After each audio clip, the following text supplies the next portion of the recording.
good, everybody? It's your boy O'Shea Duke Jackson back at it again with another episode here on the YouTube channel. Guys, I'm just so glad that you're here today and you're here with us. And this is a very, very inspirational episode. Make sure you guys like and subscribe to the channel. But man, I have one of my favorite entrepreneur brothers. I've been checking him out sporadically over the last 3 to 4 years here on the website. And I'll let him explain who he is and what he does. Go ahead, brother. Hey, what's up, everybody? I appreciate you, O'Shea, for having me. I'm AJ Simmons. I'm founder of the Clean Biz Network, as you can see the logo back there or on my shirt as well. Got a reverse view on the camera. But anyway, I'm AJ Simmons. Basically, what I do in a nutshell is I started very, very young at 18 years old in the cleaning industry. Eventually, I created my own cleaning company, been in the industry for a while. Then I transitioned I sold my cleaning company and became pretty much a mentor. So now we have, a lead generation service and starter kits and mobile apps and all type of stuff to help people start and grow their cleaning company. So that's pretty much me in a nutshell. All right. Give a round of applause, editors, for the brother coming in. He's a stand-up guy. A lot of people in the business community here, especially in the black side of YouTube, everybody talks about brother AJ Simmons and what he does. But you put up a video that I shared recently. Okay. And that video was because you're 33, right? Yes, sir. I'm 33. 33. And you recently became a millionaire in this business. Yep. So I shared that, and you sent me something that was very nice, and because you out there rich, and I really appreciate that. But you are African American, just like me. And a lot of brothers that watch me are from the African American community, young black men, coming from some less than stellar circumstances. Kind of take me back, man, to how you got into this business and where you come from, and kind of tell us that kind of backstory. Yeah, absolutely. So I'm originally from Portsmouth, Virginia. I'm actually in Jacksonville, Florida now, but I've been in Virginia pretty much my whole life up until about like 2017. We moved down to Florida. But the way I got started into the cleaning industry was I used to work for a guy named Pops, right? So when I was in high school, my homeboy Monte started working for Pops first, and he put me on to him, and we would just ride out cleaning buildings. Pops owned a Janet King cleaning franchise, right? And so when I seen Pops and he wrote us these checks, and actually he printed the checks, and I was like, wait a minute, this dude actually giving us payroll checks like he Farm Fresh or something. That was like my job too. Before I used to work for Pops, I worked for Farm Fresh. I'm like, wait a minute, that's a grocery store where I'm from. And I'm like, wait a minute, how this dude, he a black guy, own his own company. When he riding us around to clean the buildings, he driving an Audi, you know what I mean? That was cool to me, you know what I mean? So then he had a couple other vehicles too. Then he living in this high-rise apartment. And I'm like, hold up, dog. Like, what do you got to do to get started with one of these companies? So I asked him, and he was like, well, you just go get started. You buy the franchise. And I'm like, damn, okay, you just buy it? I said, you don't got to have no degree, no nothing. He was like, no, you mind me cussing up here, by the way, O'Shea? My bad. I just realized. No, do you think? You know I'm a cusser, right? I'm gonna try to limit it. Do you think? Okay. Do you think, man? We'll edit it out. Go ahead. But yeah, he and so when I seen that we could just like start with no degree, no nothing, and I knew I wasn't trying to go to no college because I barely made it through high school as it was, and Right. mainly for not showing up. You know what I mean? So once I realized that, it was like, oh, I know that's exactly what I'm gonna do. So fast forward, I was cleaning for Pops for a little while. Then I finally saved up enough, got my own cleaning franchise. I went through Coverall at the time, and I was on 19 at that time. Okay. Had that cleaning company for probably about 3 or 4 years in the beginning, and then I was just really struggling along because I was a horrible cleaner. Didn't know exactly what I was doing at all, and really I used to just rush through, man. Because I'm gonna tell you, I was a rapper, right? So I used to go by the name Anthony Kane. I used to rap, and so at nighttime, I would have to do these shows and perform. So a lot of times I would be cleaning and I would rush through the cleaning, sweep little dirt under the rug and not mop the floors, miss trash bags, so busy trying to rush and get to the club so I can go perform. So I used to lose a lot of my contracts. A lot of times I would trade my contracts with other cleaning franchises because I knew I was about to lose them. So I hurry up and traded with another franchise owner and negotiated a deal with them so I can start fresh with a new person that was willing to deal with me, right? But eventually I got out of that cleaning franchise. And during that time, I also had a barbershop that I had opened up. But both of those businesses failed. So I was back to the working market. I was still freelance cleaning along the way, but for the most part, I had to go back to get a job. And so fast forward, 2014, I bought another cleaning franchise because I realized after being in the job market again, it was just like, you know what? I can't do it. Like I'm going job to job, and slowly but surely I'm realizing ain't no such thing as a dream job for me. You know what I mean? Like, and it's not. It don't matter where they put me at, how much they pay me, because the shipyard, my most recent job that I had, was like that was like the top notch where I'm from. You get in the shipyard, you made it because you're working directly for the government. You got these benefits now, your TSP plan and all of that. But I still won't satisfy because I had somebody telling me what to do. So I knew that if I got another opportunity, I was going to buy me one more cleaning franchise and try it again. And that's exactly what I did. So in 2014, I bought another franchise with Jam Pro, like excellent. You know what I mean? Ran it from top to bottom. Everything was good. I actually ended up winning this award here. Where is that? Ended up winning this award, franchise owner of the year after my first year. And so, yeah, man, it was a success. And then, but fast forward over time, I decided, you know what, I wanted to move from Virginia. And so we wanted to move to Atlanta. But when something had happened, I can't remember exactly what happened, but basically, long story short, Jam Pro convinced me to move out to Jacksonville, Florida, where I am now. And they said that they'll hire me as an operations manager. So go from an owner, a franchise owner, to an actual employee of Jam Pro. Be an operations manager, train the other owners, and then I could keep my cleaning franchise in Virginia and run that from a distance. So that's what I did for a few years. And then eventually I sold off my cleaning franchise to my brother so I can start Clean Biz Network, because Clean Biz Network now teaches people to start their own cleaning company independently. Because I started to realize as I worked for Jam Pro, you don't need the middleman.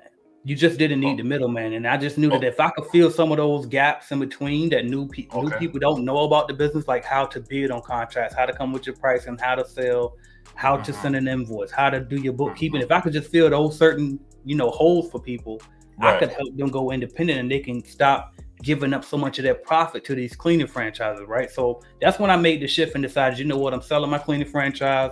And I sold that to my brother, and I started Clean Biz Network, and now I'm just helping people all over the country start their cleaning companies. Yeah, and you have a really successful YouTube channel that focuses on that. But let me kind of talk about this because, not only are you a entrepreneur, in person, YouTube probably helps you funnel. So YouTube is also a business. So that's another thing too. But one of the things I noticed is that when you were first starting off, you could assess the fact that it was you that was the problem in the barbershop business. It was you that was the problem in the business at all. Now, because a lot of people go into business and they're making mistakes, they can't assess that they're the person that's the problem. How were you able to come to the realization that it's me that's causing the problem in the business, and that's why I'm not being successful? That's a great question. Nobody asked me that yet, and you know what? I don't even know how. I can't even tell you how I was able to do that, but I can tell you what comes to mind is this. I remember when I grew up big D Block era, the Locks, G Unit, Dipset, that era. That was my era, right? So I heard 50 Cent say something like, "This is the life that chose me," or some one of them rappers said that, and then my homeboy said that to me. My shout out to Tony O, who I grew up with or whatever, and so he said that to me, and I was sitting there thinking like, damn. You know what? He right. My homeboy right, because he grew up foster home, both parents in jail or strung out on drugs. I didn't come for that. I had a single parent home, but my dad was there up until I was 8, then he split, but I was still able to see him. You know what I mean? And my mom, she worked her ass off. We weren't rich by any stretch of the imagination. We were still in the hood, but she won't know no government assistance, right? She did just enough to make sure we was okay. And so it hit me. It was like, wait a minute, AJ, you don't actually... This ain't the life that chose you. This is the life you chose. So while I was out there, like, you know what I mean? Like in the streets and all of that, I realized, damn, this is the life I chose. So like that right there taught me that I have to be able to take accountability and look at myself sometimes. And then also I did do a small stint in the military, right? So when I wanted to buy that first cleaning franchise, I didn't have the money, right? I didn't even know what credit was back then. So I knew that if you go in the Army, you can get an enlistment bonus. And I was like, damn, I can use that enlistment bonus to buy this cleaning franchise, right? So when I was in there, as much as I went in there thinking I'm a gangster and a thug and they're not going to change me, in a sense, they didn't change me as far as my personality, but they did change me as far as becoming a man and taking accountability of my own actions and being independent. So I think those experiences helped me to realize and be able to just be realistic about things and be able to take accountability. Like, look, you know you won't clean in them buildings. No, I mean they ain't just taking them from you because it's a setup and you know what I mean. And they against this Or because you conspiracy black. against right. You know what I mean? Okay. Like, and it's like I just knew that I was like, you know what, I got to take accountability. It was my fault. I wasn't cleaning the buildings the way I told them that I would. I would take the account for me too if it was my company, and that's just the way I had to look at it. Okay. So that's something that we talk about, because as African American men, a lot of times when we fail at something, we always want to blame somebody else. But as a young brother, I'm glad that you're saying, you know what, it was me. I was making the mistake. So, and now that you know that you was making the mistake, you also understood that, okay, if I get the opportunity to come back to it again, then I know I can make it right. But let me kind of go back to this. So after you had the barbershop fail the first time in the clean business, in the Jam Pro, I believe you were with them, right? At first. After that failed. What is it called? Coverall? Yep, Coverall the first time, yep. Okay. So after that, then you went to go to work, right? Yep. Okay. Now, was you with the shipping yard at that time? Not quite yet. So it was like a long little, like maybe 3-4 years period of time where it was just like temp service after temp service. Whatever hustle I could find. You know what I mean? Cleaning gig independently. But then eventually I finally did get my chance to get in that shipyard. I don't know, maybe that was like 2012 maybe. Okay. And you were making pretty good money. Yeah, exactly. So once I got in the shipyard, it started off at like 12 something an hour, which was okay back then. But every 6 months we got a decent raise. So it went up like $2 and $4, and you know what I mean? So by the time towards the end, I was probably like 20 something dollars an hour. And so where I'm from, you balling if you're making 20 something dollars an hour, right? But I still wasn't satisfied. I just wasn't satisfied because I knew that I didn't have my freedom. Okay. So let me ask you this, because a lot of times when people want to get into the business or into a certain industry, they may not know. I mean, because you had an experience with your Pop, Mr. Pop, that he was making some money, right? Yep. So when you were working at the shipyard, did you still know that, okay, the cleaning business, there's a lot more opportunity for me to make money? Did you know exactly how much you could make? I did. And that was the thing, because I read books, you know what I mean? Like Rich Dad, Poor Dad, and all these different things that they would teach me about systems and just listening to nonstop self-help. And it would eat me up inside knowing that I'm sitting here working on this clock, and I'm limited to what I can make is limited to the amount of hours I can give these people. But I know it's contracts out there, because like my very first ever contract was this medical building, 2-story medical building, and it paid like, I think $3,000 a month or something like that. So I'm like, damn, if that's just one contract, I can go get 10 more of those and make $30,000 a month. You know what I mean? Put one person in each one of them, or 2 people each one, however you do it, to keep half of that. I'm still at $15,000 a month. You see what I'm saying? So like, I knew this stuff then. It was just about actually applying that. You know what I mean? And so once I had to go through that job phase and struggling and lights getting cut off and having my wife how she got an attitude every day, and it's like, you know what I mean? I'm like, shit, I couldn't be mad at her, because like, hell, I'd be mad too. We broke, you know what I mean? Right. So, like, then we got kids starting to come into the situation, so it was just like I felt like I had to go through that phase in order to wake up and finally start applying all of this knowledge that I was learning. Okay, so let me ask you this, because when you work at the shipyard, you still taking cleaning gigs here and there, is that right? Or Yep. Okay, how are you finding those gigs?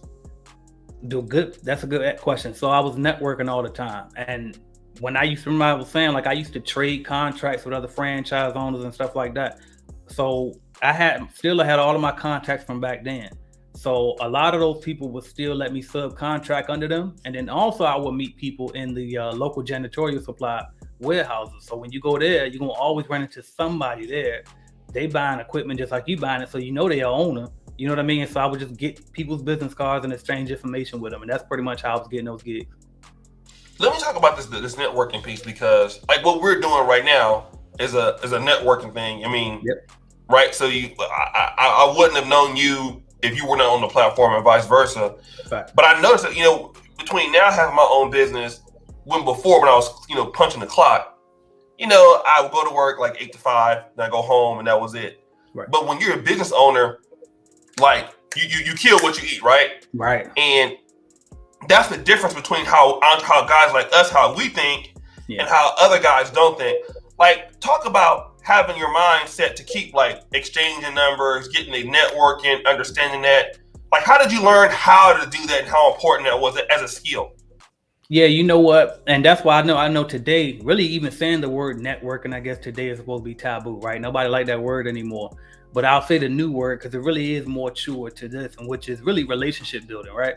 So when you're trying to quote unquote network, you shouldn't go into it trying to network, right? Like for example, with me and you, it was a genuine you were already listening to my channel anyway.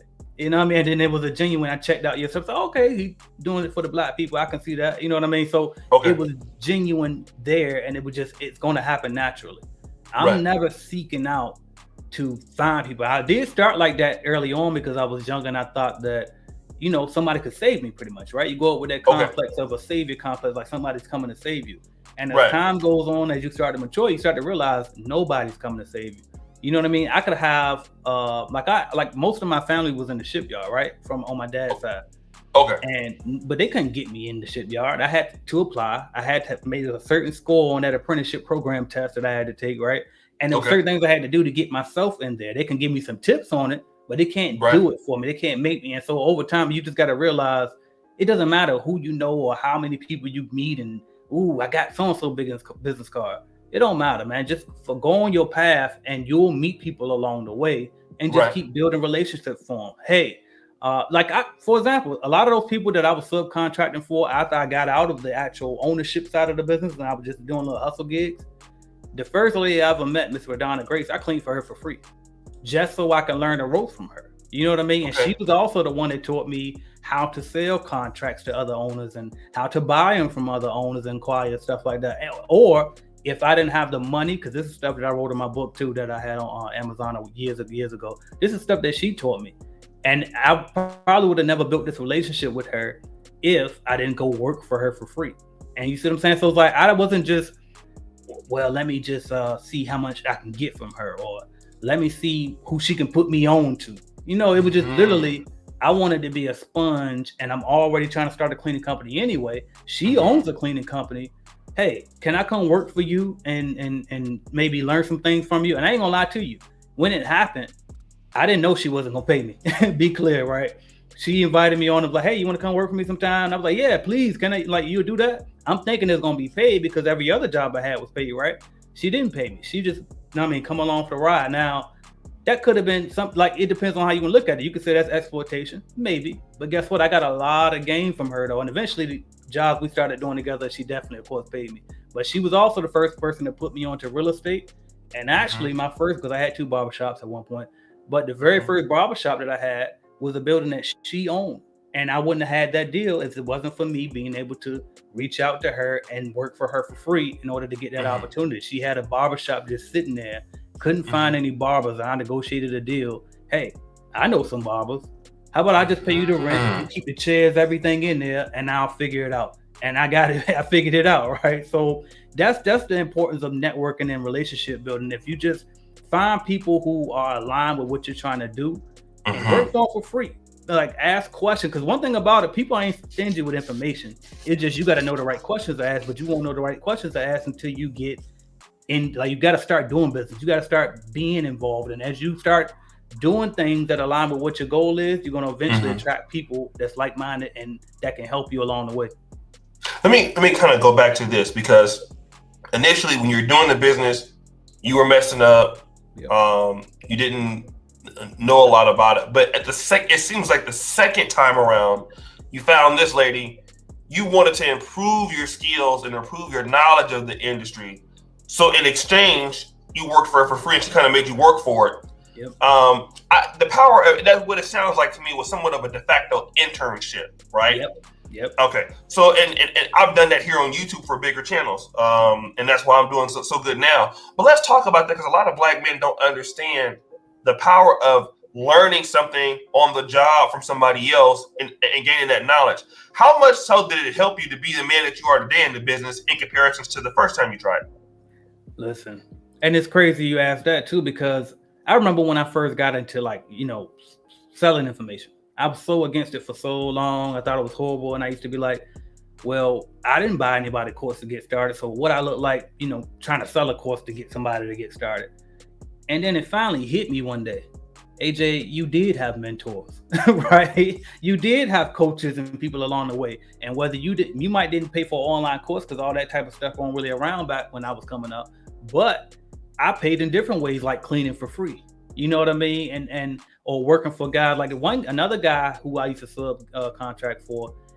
He didn't even pay me for my last time. He just straight ran off on the plug on me. So he ain't pay me, and it was trifling, but nonetheless, I still learned a lot from him. He's sub, like I used to sub under him a lot of times. And so when I would finish cleaning, he would come behind me and do an inspection. And then he would show me, hey, let me show you something, AJ.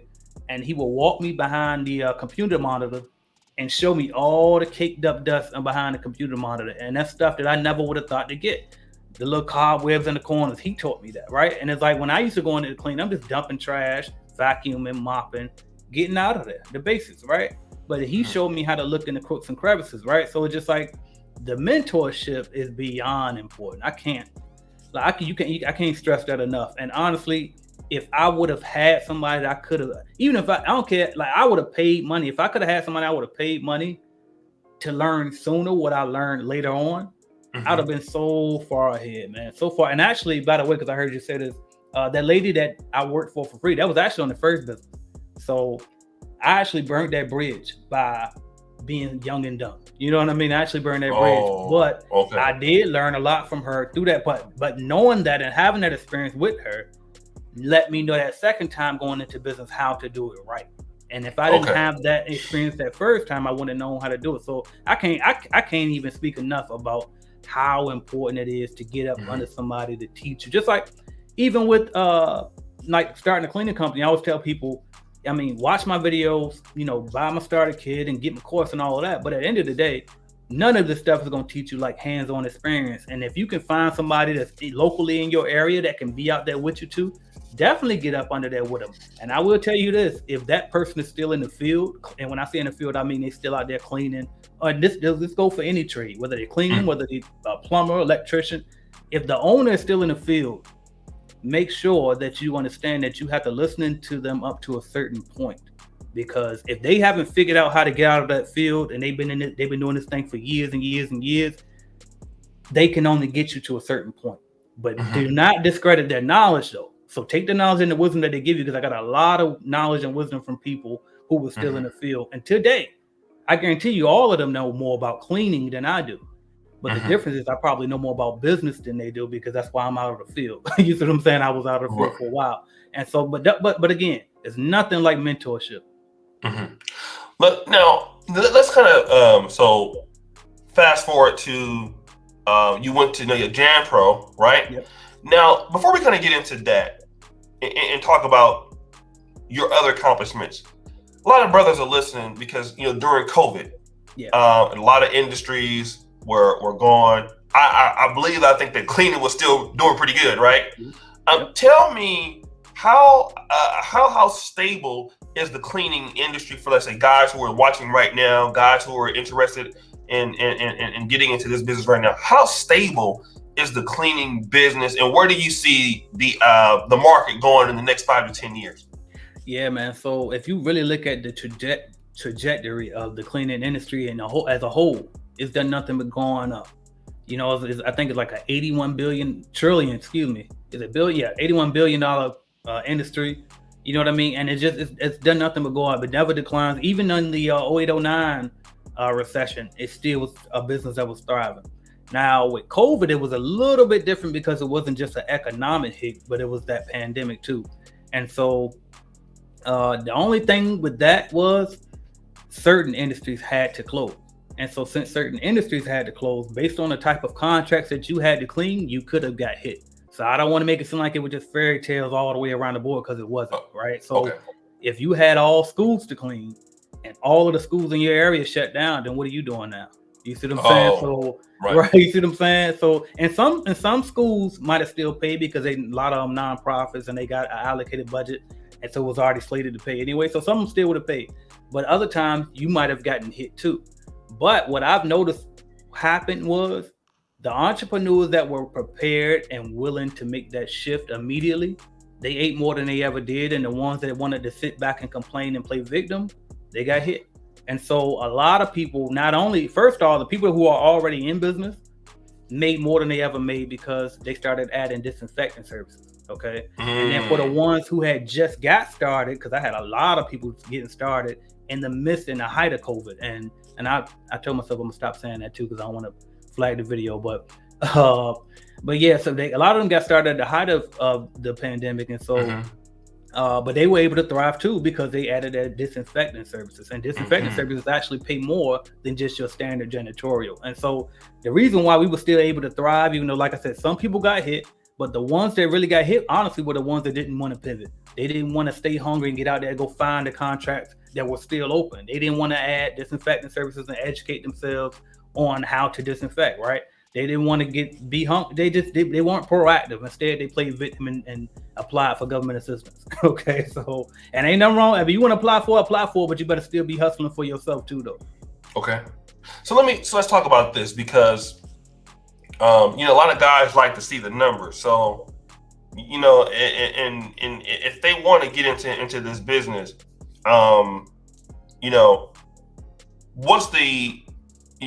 what's the outlook that they can get, like, as far as building a business around cleaning? What are the earning possibilities for guys right now, and how do they get started? Yeah. So first thing I would do to get started, and this is not a plug, and it's definitely not shameful. It's definitely shameless. But first thing I would do, honestly, is type in how to start a cleaning business on YouTube. And you're probably going to see my face pop up there, at least in the top 3 videos. Click the one that has me up there, and I'm going to walk you through step by step at the whiteboard exactly what to do on YouTube, okay? Follow those steps. As far as the outlook on it, and then, by the way, and then if that's not enough for you, like I said, I have cleaning business starter kits available. You can go to my website and order that, and I ship all the equipment to you and all of that. Now, as far as the outlook, I've seen so many people, man, come through, get the starter kit, and 30 days, 60 days later, they doing at least $2,000 a month, right? And that's just getting started. Everybody else I see, you talking about a year later, almost all of them, unless they stopped or quit or something happened, they just weren't trying, almost all of them 6 figures. And when I say 6 figures, that's $8,300 a month, okay? So, because that's 83 times 12 equals $100,000 a year, okay? So, because if you really do the math on it, a cleaning contract, you can get, let's just say, $1,000 a month, basic cleaning contract. Well, you go get 8 of those, and now you're at the 6-figure level. And it's like, well, how do you get 8 of those? Well, just close one deal every month. And that's really more than 8. You'll be more than 8 if you close one $1,000 deal every single month. But how do you close a deal? Pick up the phone and call. Get out here, pass out some flyers. Buy some leads from lead generation services. I have a lead generation service that set appointments for you. But there's also other companies out there like Bark, like Home Advisor, who changed their name. I think it's Angie's List and them combined now. It's different ones. Just try lead services, but it's so many different ways to get out here and just push your business. And you literally, I mean, I've seen it over and over and over and over again. You literally can go from starting with zero, having nothing. You spend your last little $1,000, $2,000, or whatever you put into to get started with your equipment and your LLC and all of that. Take that last little investment and you turn that into $5,000 a month within 2 months. You know what I mean? Turn that into $4,000 a month within 3 months, or whatever the case may be. But the money is definitely there. If you look at the biggest companies in this industry, they're doing billions, right? So it's like, if they're doing billions, that tells you how high the ceiling can be for you, as long as you're willing to put the work in and build it up. Okay. So let's talk about this, because you were with Jan Pro. Yep. Right? And I know that you have your own clean business network now, but once you got with the Jan Pro franchise, because I want to get to how you became the millionaire. Yep. What were you doing once you got with Jan Pro to build yourself up, to get more skills? What were you doing for them that was helping you so successful? That's a good question. So it wasn't necessarily what I was doing for them. It was really more so what I was doing for me, right? So one thing I was doing was, while I was simultaneously building my cleaning franchise, I was building my YouTube channel. That's the most important thing you can ever do, is build a personal brand. I'm here to tell you. I started a new program, but I don't really push it and nobody bought it yet, but it's called Get Paid to Be You. Well, I'm teaching people basically to follow the blueprint that I use, because a lot of people think that I'm just a cleaning business guy, but it's like, actually, if you really look at it and look at every single thing that I offer, it's really built around my personal brand. And so if you like that award I just showed, that wasn't because I was so great at Jam Pro. I wasn't grossing enough to. That's why actually, let me show you again. This right here is actually, if you read it, it says what, franchisee of the year honorable mention. That means I was top 10 out of the entire Jam Pro company. I didn't get the actual franchise owner of the year, number one, and the reason was because I didn't gross enough. Right, that was my first year. I was only doing like, I think 7,500, 8,000, somewhere around there, right? So I was like just under six figures. And then like a month or two later, after that first year, I actually hit the six-figure mark. But anyway, but the reason why I got that award was, number one, my YouTube channel. When they saw the brand and the following that I was building, and it was translating into sales for them. So you're right, I guess I did do something for them, but it was unintentional. People would start buying Jam Pro franchise because they saw me in the shirt every day. You know what I mean? And they saw that, hey, he doing good. Maybe I'm gonna get the franchise. And it's like, so after a while, I started noticing, damn, people buying us. So that's why I stopped wearing my shirts in the videos. That's why I was like, I didn't want to name who I was with, because I didn't want people to make that decision based off of what I was doing. I wanted them to really study and research the best franchise for them in their area, because it will be different, right? But also, in addition to the YouTube videos, I wrote a book. Like I mentioned earlier, I wrote the book, Is It a Scam? The Truth About Commercial Cleaning Franchises. So I started doing ebook sales, right? And so now it's like, bam, I got the YouTube channel, I got a cleaning company, I wrote an ebook. Then, remember I had that good job at the shipyard? Well, I had the shipyard job while I still had the cleaning franchise too for in the very beginning. So before I quit that job, because I knew I was going to quit, we bought us a single family home. With that single family home, I said, you know what? We can use the rental property. This will be a fourth stream of income. We moved out of the single family home, moved back to the projects. Actually, I can't even say back. We didn't even live in the project. Me and my wife, I'm talking about. We didn't live in the projects until after, like, we moved to the project so we could afford to rent out the single family home. So the mortgage on it was like $800 a month. We rented out for $1,200 a month, and bam, past $400 a month, right? And so now it's like, okay, we got these four streams of income. I'm building this following on YouTube. And then I just kept building and building and building. And so eventually everything else was a trickle effect. Jam Pro would not have reached out to me and wanted to work with me and move me down to Jacksonville, Florida, if they didn't know I knew what I knew. But how did they know that I knew what I knew? Because I put myself out there, right? And so that's why I can't tell you enough to really just put yourself out there, because now I'm able to have Clean Biz Network because I built a platform for myself. Let's talk about the steps to become a millionaire. I saw that video, man. I was so impressed, and I shared it. I was like, man, go check this out.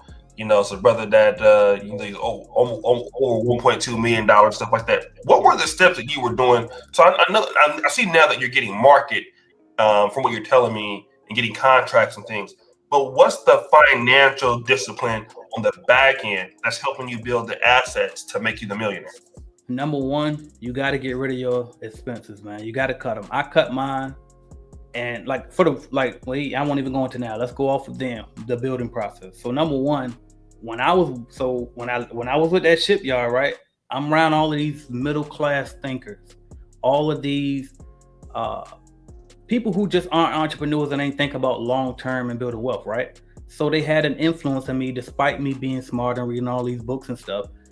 They, so I basically follow suit. Everybody's going to buy new cars and buy the biggest house they could find. So guess what I did? I went and I bought a Range Rover, and I went and bought this new Cadillac STS. And the car notes were so high, it was embarrassing. Okay. and I bought a Range Rover Cadillac, then the insurance we don't even want to speak about, right? Right. And at some point I'm going broke because I'm trying to juggle all these bills. So now I got 3 different personal loans, you know what I mean? Trying to pay those off. Then you got credit cards, then you got your regular essential bills like your rent and your lights.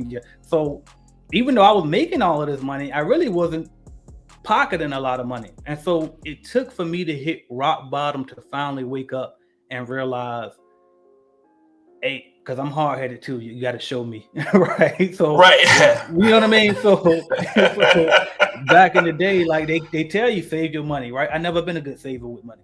I just feel like, I'll make some more money. You know what I mean? But I had to at some point draw the line when them damn cars got repoed, right? So Okay. The Cadillac got repoed because I just straight stopped paying it because I didn't. I was like, look, I ain't never got no money. And I was like, how about this? How about I just stop paying it? I'll save up, and if they come repo it, I just pay them the money back and I get the car back. Which I almost did, but after thinking about it, I was like, you know what, fuck that car. I'll just go pay a old used SUV, and we need that for the business anyway. Then the Range Rover, that was actually being paid on time. The problem was the transmission went out on it. Actually, transmission went out on it before this, but luckily I still had a warranty on that, so they fixed that. Then the engine blew and the warranty ran out, and I didn't have I think $15,000 or whatever it was to pay for it. Now, mind you, this Range Rover was not brand new either. So the value on it won't even worth me repairing the engine on it. So going through that hardship, then I'm on YouTube. Imagine this is all while I'm still on YouTube. Some public figure telling people, hey, this is a good opportunity for you coming from the hood. You can start a company. You know what I mean? You can actually own a business. This ain't no MLM, none of that. Right. Which was true. But the problem was, now how did you look as supposed to be an influential person? Right. Repo cars. You know what I mean? All of a sudden, your background changed. You had these nice tan leather seats at first. Now all of a sudden, when I talk in the car, it's something else. You know what I mean? So, but what I had to realize, I had to just be real with myself. So number one, I cut all my bills. No more car notes. You know what I mean? No more car notes. So I had to cut the car notes. Like I said, we kept our rent very, very low, but good enough, because also what happened was, and which actually was the reason why we were trying to move to Atlanta at one time, was my house got broken in. So remember when I said we was in a single family, then we moved to the projects. Right. Well, being out the projects with a Range Rover and a Cadillac ain't a good idea either. So, I just want to let you know. So, my house got broken into, right? And it's like, at that point, it's like, damn, AJ, you really had your priorities fucked up. You know, how do you have 2 car notes that cost more than your actual rent? So I changed my mindset too, because see, you know why people like to spend more on their cars than they will on the place they live? It's because most of the time ain't nobody coming to your house. You know what I mean? So the cars, you're gonna be out on the town, everybody gonna see that. So we always trying to show. So I said, you know what? I'm not gonna be no show off no more. I'm gonna make sure I got it next time. So we went to cash cards. I keep all my expenses low, and then eventually, what else? Okay, so bam, we talk about the Millionaire. Let's get back to that, because the first point, I ain't gonna keep going on about the saving. But number one, keep your expenses low. Number two, invest. Okay, so when I bought the single family property, eventually we bought another single family property. We house hacked both. So we lived in one for a year, rented it out after the first year. FHA loan, so it's the FHA rules, you got to live in there for 1 year, right? So now I got 2 properties, and I always bought my properties with equity already in them, at least $40,000 worth of equity already in them. So it take a while, and I try to buy them in that $100,000 something range. I know everybody can't get that deal. Where I'm from is a bad neighborhood, so therefore a lot of people don't want to buy there, which keeps the property values down. So I just know my market. You know what I mean? I don't buy in Jacksonville yet, but I always buy home because I know that market. You know what I mean? I know, sir, even though they think the whole city bad, the whole city really ain't that bad. It's just you got to know the pockets. But anyway, so between real estate, keeping my expenses low, and the most important thing, because this is pretty much all my network, is start a business. Like, start one business, not 2 or 3. Start one business. I know they say every millionaire got 7 streams of income, but they didn't say every millionaire got 7 businesses. Okay, one business. You can have 7 streams of income in it, because I think I got about 7 in mine. We got the mobile app. We have lead generation, where we set appointments for your cleaning company. We have starter kits, where we help you get started with your cleaning company. We have course sales. So we got a lot of different things. I feel like I'm leaving some stuff out too, but either way, YouTube as well, right? And so, but it's like, but you have to start a business, one business, and put everything you have into that, because that's where your wealth is going to come from. Because number one, to make it simple, whatever your business grosses, you can sell it for multiples of that.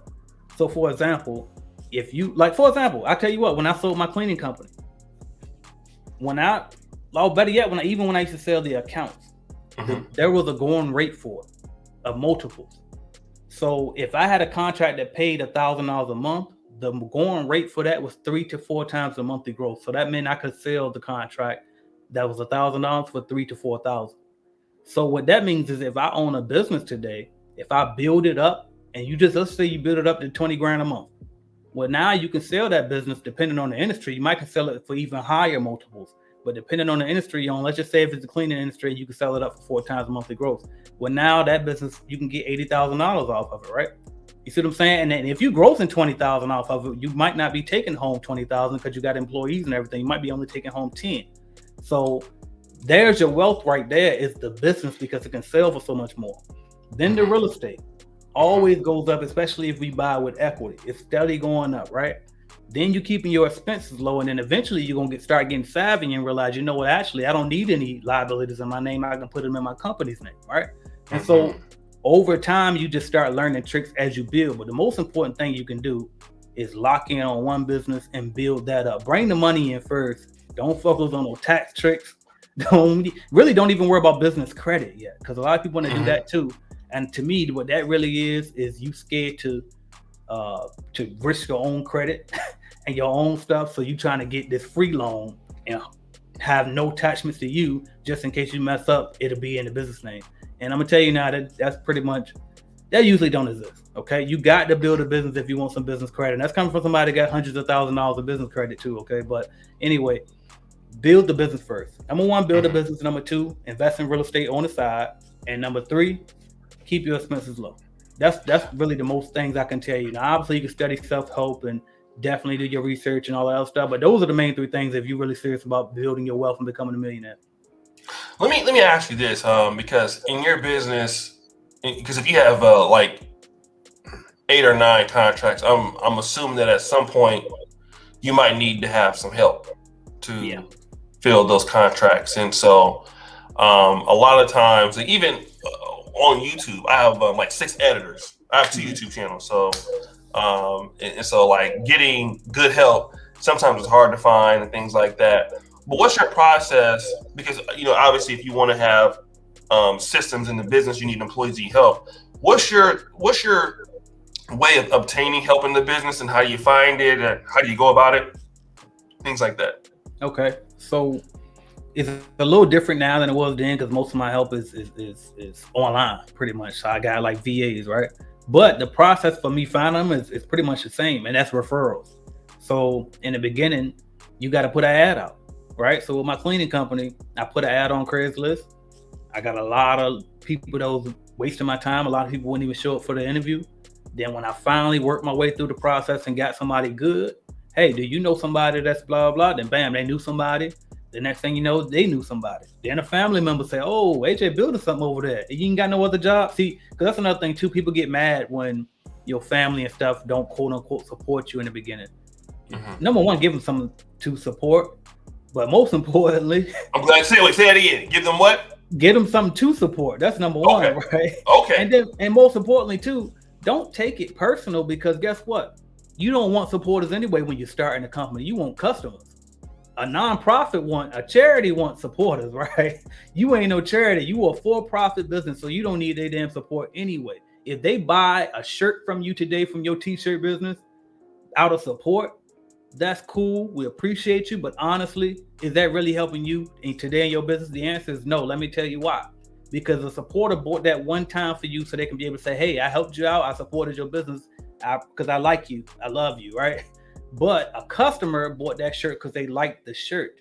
And that means they'll come back and buy another one when you drop another one. So a customer they're going to keep coming back, right? Supporter, they just one-time donation charity case. They feel bad for you almost, right? No, so keep that in mind too, all right? I don't forgot the question now because that was so fun to talk about right there. What was it again? Yeah. So getting help, you're talking about that sometimes people might have somebody in family. Okay. Yeah, and that was the thing. It's just like referrals, man. So first, you got to put an ad out. So when my cleaning company, I put an ad out on Craigslist, found somebody.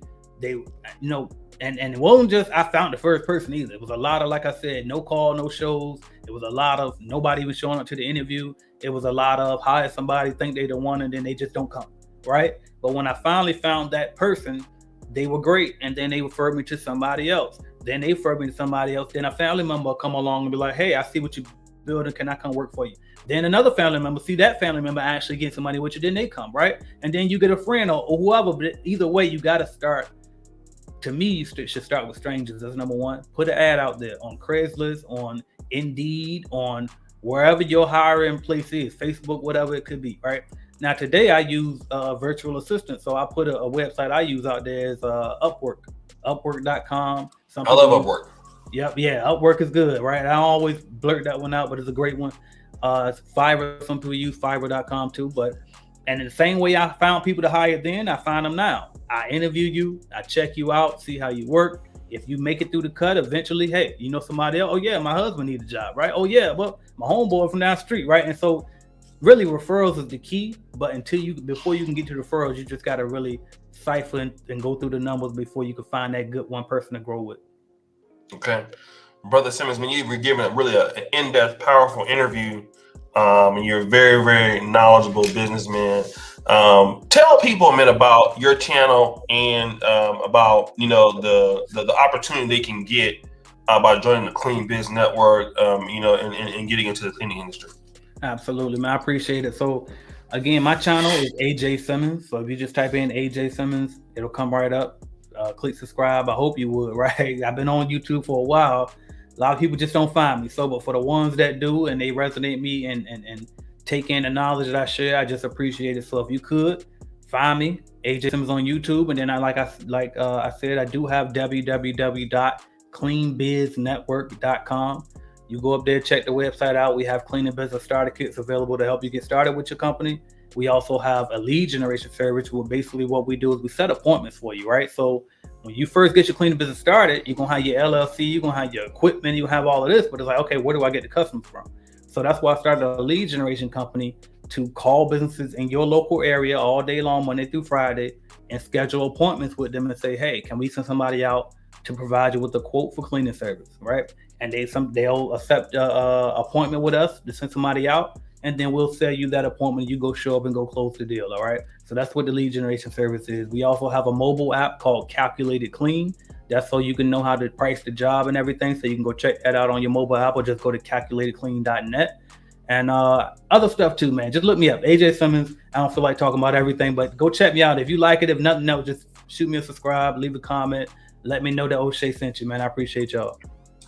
All right, and check him out. The first comment pinned to the top, man. Guys, he dropped a lot of information.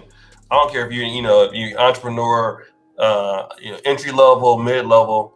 It was a lot of good information that was given today, and I'm thankful for the brother coming over and adding value. He always can come back if you want to. So it would definitely like to have him back and talk more about some things, not just cleaning, because obviously he has a good understanding of how business works in general, and so I'm really grateful for him. And just setting the standard for African American men. I focus heavily on this channel because if he can do it and putting the time in, it's a great indication that a lot of our brothers are making excuses and we're not doing what we're supposed to do. And we find out that when you say, hey, it's my fault, I'm not doing what I'm supposed to do, and then you apply yourself, you become like AJ Simmons, man. So and I thank the brother for setting an example in our community. But guys, check him out. The first comment at the top. And as you know, keep it real. The performance remains an all-time high. We out.